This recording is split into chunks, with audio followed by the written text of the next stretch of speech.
So let us continue with capital structure theories.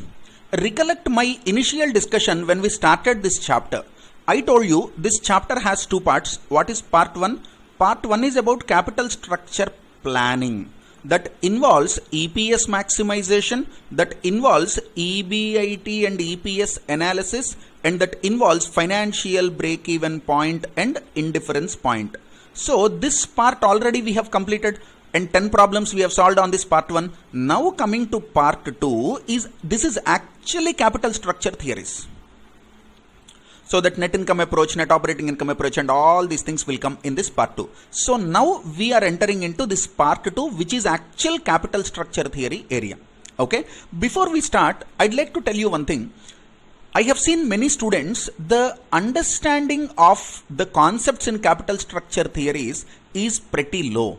Students usually won't understand what capital structure theories is. So for that reason, using all my experience, teaching experience and, real life experience as finance head of one organization, I wanted to put this in as practical and as simple as possible so that you understand exactly what we are going to learn. So based on that, solving problems also will be very, very easy for you and you will get the ease in the concepts also.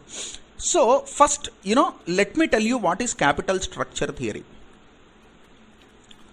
Capital structure theories explain the relationship.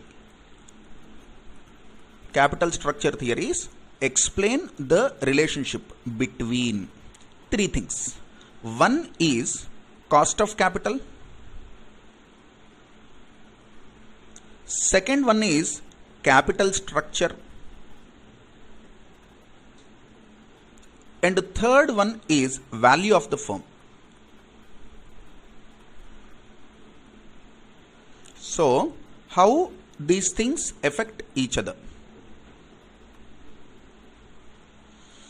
So, capital structure theories explain the relationship between three things: cost of capital, capital structure, value of the firm.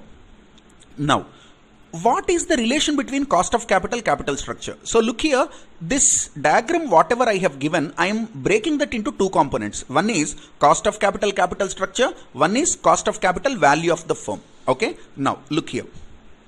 First one is, if capital structure changes, will cost of capital change? This is the question mark. So what is the question? If capital structure changes, will KO change? So let me give you one question, like example I am giving you. There is a company called X Limited. Okay, so the present proposed. So X Limited is having a capital structure like this. Capital structure here in its limited sense, it is nothing but debt equity ratio. So at present, company has 30 debt, 70 equity. What is the debt equity ratio of the company? 30 debt, 70 equity. In the proposed situation, they want to go for 80 debt, 20 equity. So at present, what is the debt equity ratio? 30, 70. They are considering a proposal. Shall we change our company's capital structure to 80, 20? Present KO, overall cost of capital of the company is say 18%. At present, overall cost of capital, KO of the company is 18%.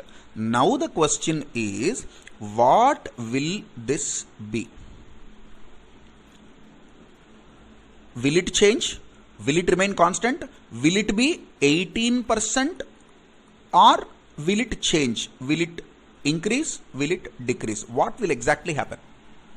What will exactly happen when there is a change in the capital structure of the company? How will it affect the cost of capital? This is the question. Again, read the first question. If capital structure changes, will KO change? If capital structure changes, will KO change? Present, a company has 30-70 debt equity ratio and having 18% KO. If the company changes their debt equity ratio to 80-20, in that situation, will KO change? Will it increase? Will it decrease? Or will it be constant? This is the question. So the answer for this question can be,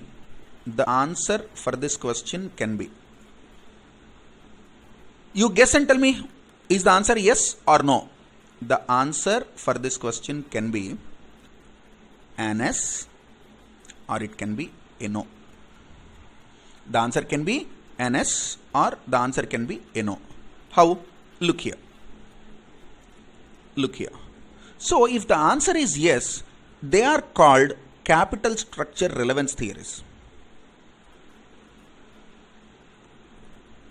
Capital structure relevance theories. So according to capital structure relevance theories, cost of capital is affected by capital structure. That means a change in the capital structure will change KO. That means KO is variable. On the other hand,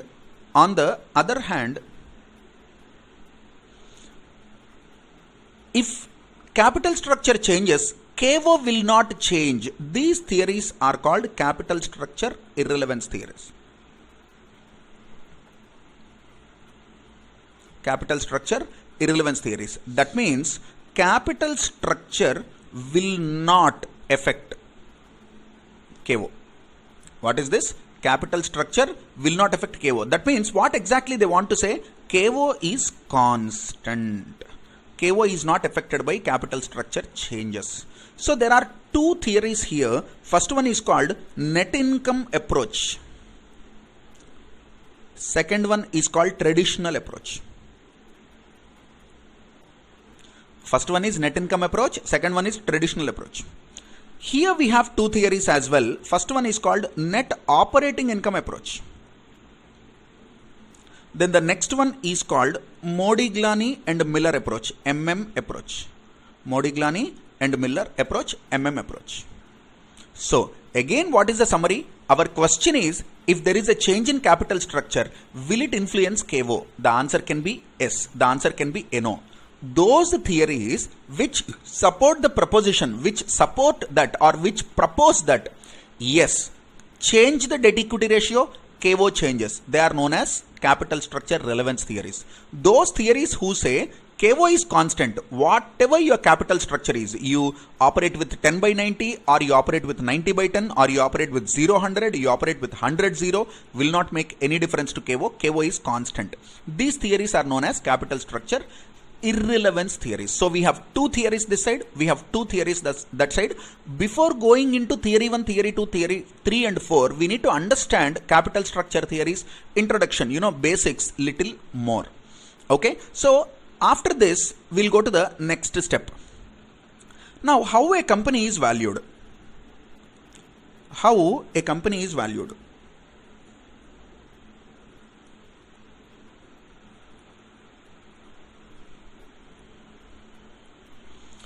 So when it comes to valuation, see again the basics. What is the objective of financial management?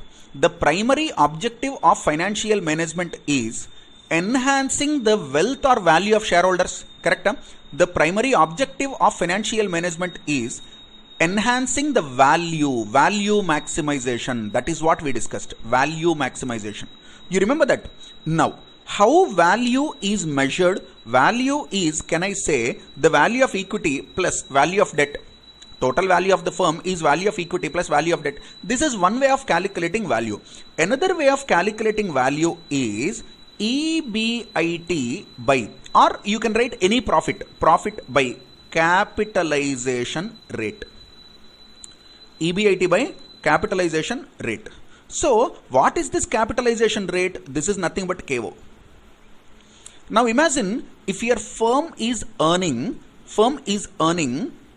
10 crore rupees of EBIT. If your firm is earning 10 crore rupees of EBIT, and imagine your KO, capitalization rate, is 10%. 10%. What is the value of firm? What is the value of firm? So calculate 10 divided by 10%. Is it 100 crores? So your company's value is 100 crores now. Now imagine if you can reduce your cost of capital KO to 8%. If you can reduce your cost of capital to 8%. So 10 crores divided by 8%, it will come to 10 divided by 8% comes to 125 crores.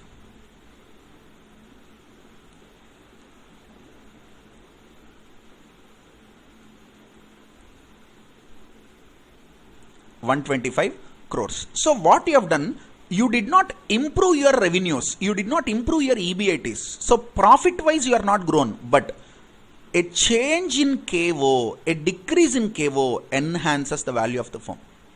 So if you are finance head, value can be increased in two ways. One, increase your profitability. Two, decrease your cost of capital. So how many ways value can be enhanced? The value of the firm can be enhanced by increasing the profits or by reducing the costs. KO is reduced also will give you more value. Look here. A small change from 10% to 8% improved 25 crore rupees of your value. Now the question is, if I can control my KO, I can increase my value. So how can I control my KO? Can I play this game by regulating capital structure? So the traditional approach says, or net income approach says, what they say, use the best capital structure. This is called optimum. Use the best capital structure. So whatever is the best, say for example 22% equity and 78% debt. Say for example, if it is optimum capital structure, follow that. When you follow optimum capital structure, your cost of capital is the lowest. And obviously, when KO is the lowest, value is the highest. This is how you achieve your objective of financial management. So this is what the theory is. So use the best debt equity mix so that your KO comes down, so that your value increases. But capital structure irrelevance theories say, bro, sorry, this is not possible. They say this is not possible. So now let us see why some authors, some intellectuals are saying this is possible, why some other intellectuals are saying this is not possible. So let us try to understand both the versions. So again, coming back, what did we discuss? Capital structure theories explain the relationship between cost of capital, capital structure. So, one relationship is how these two are connected. One relationship is how these two are connected. You understand? So capital structure, see, you can understand it this way. Capital structure, if it influences cost of capital, that will influence value of the firm. And increasing value of the firm is my objective of financial management. So to improve value, play the game properly with cost of capital. This is what, the introduction is. Okay. Now, let us go to certain assumptions. What are relevant for capital structure theories. There are certain general assumptions for this capital structure theories. Okay. First one is there are only two sources. There are only two sources of finance. What are they? Debt and equity. That means there are no preference shares, there are no retained earnings. Second one is total earnings are distributed to shareholders as dividend. Then what happens? Your EPS is equal to DPS, no retentions. That means no retention. And the third one is there are no taxes. Neither personal taxes are there to shareholders nor corporate taxes are there to company. So there are no taxes. And the total capital employed of the firm is constant. That means out of 100 rupees of capital, should I use 20/80, 30/70, 70/30 or 10/90? You are thinking of the same total capital employed, how it should be structured. You cannot keep on changing this total capital employed. So total capital employed of the company is constant. And then fixed costs are constant. And then the firms are earning profits and the profits will grow. Firms are earning profits. If there are no profits, the value of the firm goes to negative, because in valuation what you are doing, EBIT by capital, EBIT by KO you are doing. Okay. If EBIT is negative, value will be negative. So we assume that the company earns operating profits. The company is in, profits, not in losses. Okay. And the fixed costs are constant and the operating risk is constant. operating risk is constant, and that all shareholders have same expectation from the company. All shareholders, they are rational, they think properly, they calculate everything properly, they are scientific, so they are reasonable, they have the common sense. These are the assumptions. Otherwise, if you take extreme expectations from different groups of shareholders, you cannot read the theory. So there are certain basic assumptions for capital structure theories. This question is very important for theory also. In previous examinations, they have also asked you what are the assumptions underlying capital structure theories.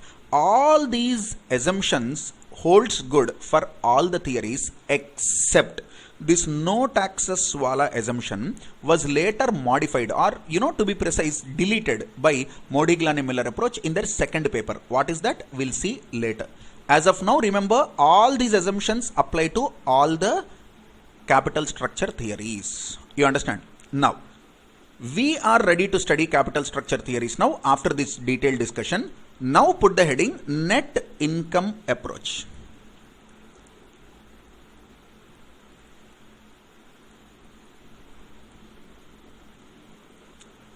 So in the textbook what I am giving to you, all these notes is already printed, but still I suggest you, I recommend you write all these points down so that you'll understand it in a better way.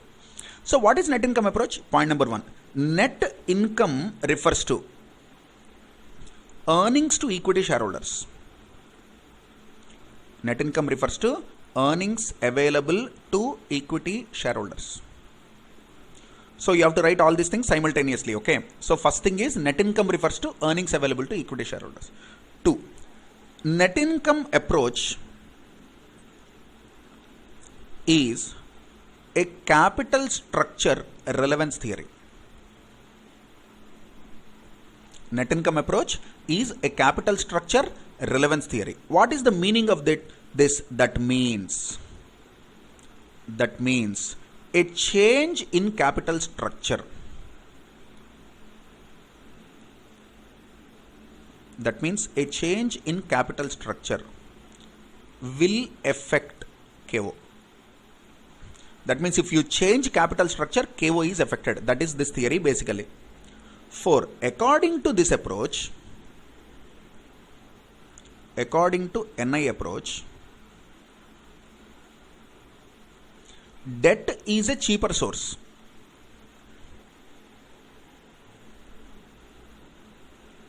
Of finance.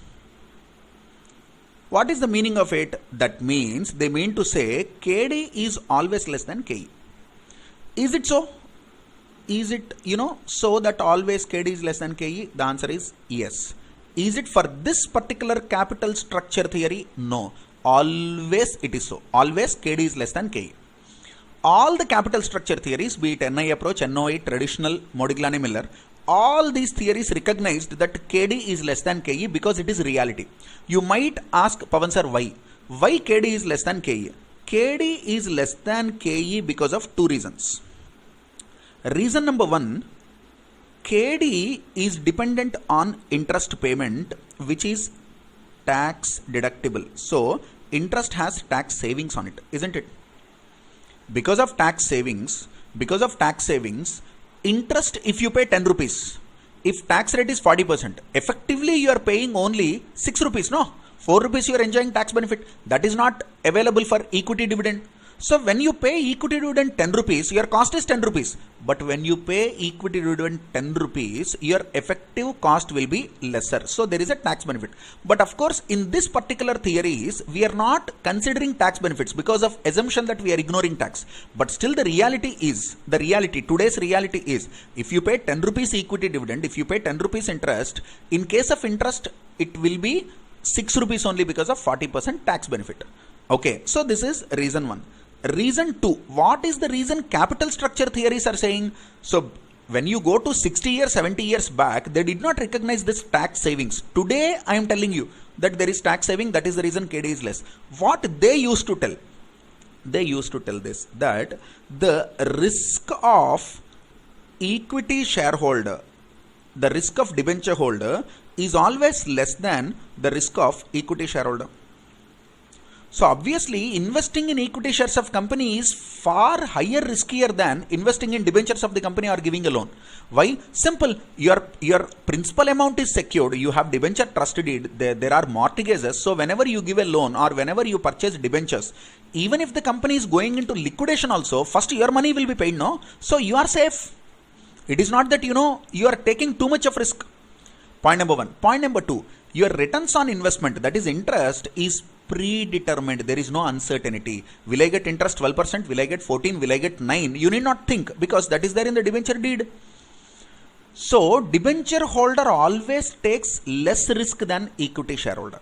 Because of these two reasons, KD is less than KE. So you understand these 4 points according to NI approach. Fourth point, according to NI approach, debt is a cheaper source of finance. So obviously when you use cheaper source of finance, your total cost comes down. So what they are saying, therefore because KD is less than KE, therefore usage of more and more debt,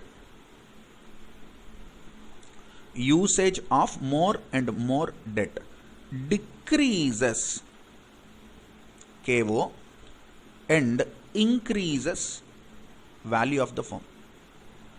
So the summary of this approach is, if component of debt increases, it will result in KO decrease, it will result in value increase. In next problem, we will see the proof with numbers. If debt increases, KO decreases, value increases. This is what the theory says. Therefore, what is the conclusion? What is the conclusion the theory is giving? Simple. Use maximum debt. The theory says use maximum debt. And there are certain things you need to keep in mind as per, net income approach. They say KD is constant. They say KE is also constant. KD is less than KE. Value of the firm, cost of capital KO is variable. Value of the firm V is variable.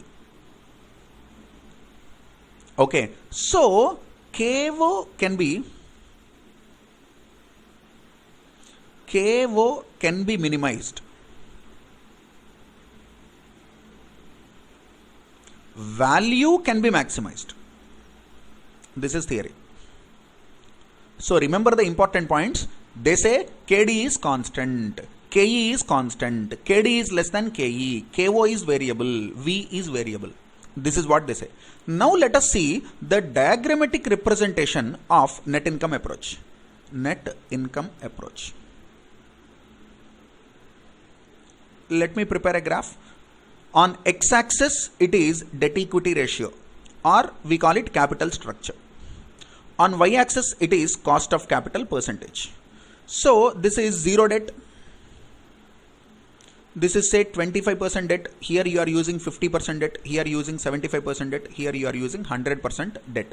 In total capital employed, what is the percentage of debt is represented in x-axis. Say this is 5%, this is 10%, this is 15%, this is 20%, and so on. Okay, now what they are saying, KD is constant, say somewhere here. KE is constant, say somewhere here. And then they say, look here. So this is KD, this is KE, this is KO. So what we need to understand, using more and more debt, when you are traveling from left hand side to right hand side in the graph on x-axis, when you are traveling from left hand side to right hand side on the graph on x-axis, you are increasing debt. You are taking 25% debt, 50%, 75%. You are increasing the weight of debt. Then KO is coming down. This is theory. KO is falling. You understand? This is the theory. So KD is constant, KE is constant. You can observe that too. KD is less than KE. You can observe that. And uses of more debt will reduce KO. How? We'll see one numeric example so that you understand. So before going into the problem, to simplify your life, to make it easy, to simplify solving problems, I have given some steps you know, to solve a problem in net income approach. So these steps are same for net income and traditional. Why the process is same? Because both of them are relevance theories. Both of them are believing in same. Both of them are based on same assumptions. That is the reason steps are same. Step 1. What is step 1? Calculate NI, net income. How to calculate net income? Net income is EBIT minus interest. Step 2. Calculate value of equity, E. How to calculate? E is equal to NI by KE. Step 3. Calculate value of debt. Calculate debt. How do we calculate debt? D is equal to interest divided by KD. Step 4. Calculate value of firm.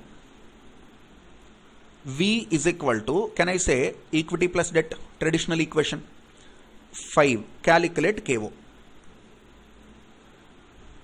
How to calculate KO? KO is equal to EBIT by value into 100. If you recollect, all these equations you have already seen in somewhere, some chapter or other in ratio analysis or some capital budgeting or cost of capital, introduction, leverages, somewhere you might have seen all these things. Now let me tell you what the first one is. First one, net income means earnings available to equity shareholders.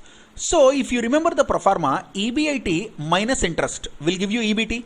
So there is no tax, that gives you EAT. There is no preference dividend because our assumption is there are only two sources, no preference, only equity is there, debt is there. So EBIT minus interest is EBT, zero tax, EAT, zero preference dividend, earnings to equity shareholders. That is your first formula. The second formula is, do you remember in cost of capital and in dividend policies we studied, price of equity share is equal to dividend by KE. Price of equity share is equal to dividend by KE. This is value of one share. E is equal to NI by KE is the value of all shares. So simple. This also you have studied already. Capitalization of profits. Third one, D is equal to interest by KD. This you learned so many times. In capital structure theories, planning part also we have done this. Say for example, 10,000 rupees is the interest paid. 10% is the rate of interest. So what is total value of loan? Simple, interest rupees divided by interest rate. Then calculate value. Value V is equal to E plus D. We have seen in the introduction part also. So what is value? Value of the firm is equal to value of equity plus value of debt. Okay. And finally, how do we calculate KO? KO is equal to EBIT by value of the firm into 100. Okay. Do you remember return on investment is equal to EBIT by capital employed into 100. This equation, if you observe, V is equal to E plus D. Can I write capital employed is equal to E plus D like how you did in ratio analysis and all? Capital employed is equal to E plus D. So capital employed is equal to equity plus debt, that is book value.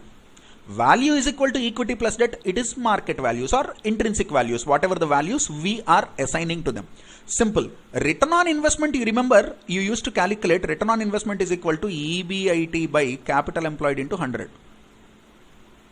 This is also same formula, no? EBIT by capital employed into 100. But in capital employed, we take book value of E plus D. In KO, we take market values. In capital structure theories, we take intrinsic values or fair value, market value, whatever you call, of capital. That's it. So these are 5 steps. In these 5 steps, we can solve any question. Okay. So we do one thing. Let us see one question so that we understand it easily. Okay, so what is this question? Question number 11. Rupa company's EBIT is 5 lakhs. Okay, the company has 10% 20 lakh debentures. So what is debenture capital? 20 lakhs. What is interest rate? 10%. What is interest payable? 20 lakhs into 10% is 2 lakhs. The equity capitalization rate is 16%. KE is given 16%. You are required to calculate 1. Market value of equity, 2. Value of the firm, 3. Overall cost of capital. Okay, this is the question. Remember the data, how simple, solving this is. Remember this 5 steps. We are doing in similar lines. Step 1, calculate NI. What is NI? Step 1, net income is equal to EBIT minus interest. What is EBIT? 5 lakhs. What is interest? 2 lakhs. So can I say this is 3 lakhs? Earnings available to equity shareholders is 3 lakhs. 2. Calculate E. How to calculate E? NI divided by KE. What is NI? 3 lakhs. Step 1. Divided by what is KE given in the question? 16%. So take 3 lakhs divided by 16%. 18 lakh 75,000. 3. Calculate value of debt. Debt you need not calculate anything because it is given in the question. Isn't it? Debt is given in the question. How much? 20 lakhs. So your next step is 4. Value of the firm is equal to E plus D. Isn't it? What is D? 20 lakhs. What is E? 18 lakh 75,000. So put together it is 38 lakhs 75,000 is the value of the firm. 5. KO is equal to, you remember the formula? EBIT by value of the firm into 100. That comes to EBIT 5 lakhs given in the question. Value of the firm we calculated in previous step 38 lakh 75,000 into 100. This is equal to, so 5 lakhs divided by 38.75 lakhs percentage. 12.90 is equal to 12.90. Look here how simple the problem is, how simple solving a question on net income approach is. All the capital structure theory problems are very simple, but you have to understand the concept. They asked the question, we have calculated KO. They asked value of firm, we did that. Value of equity, we did that. KO, we did that. So remember one simple formula. Follow step 1, step 2, step 3, step 4, step 5. That's it. You'll get the answer. Any question, follow these 5 steps, you'll get the answer. Are we done? You understand this? Shall we go to next question?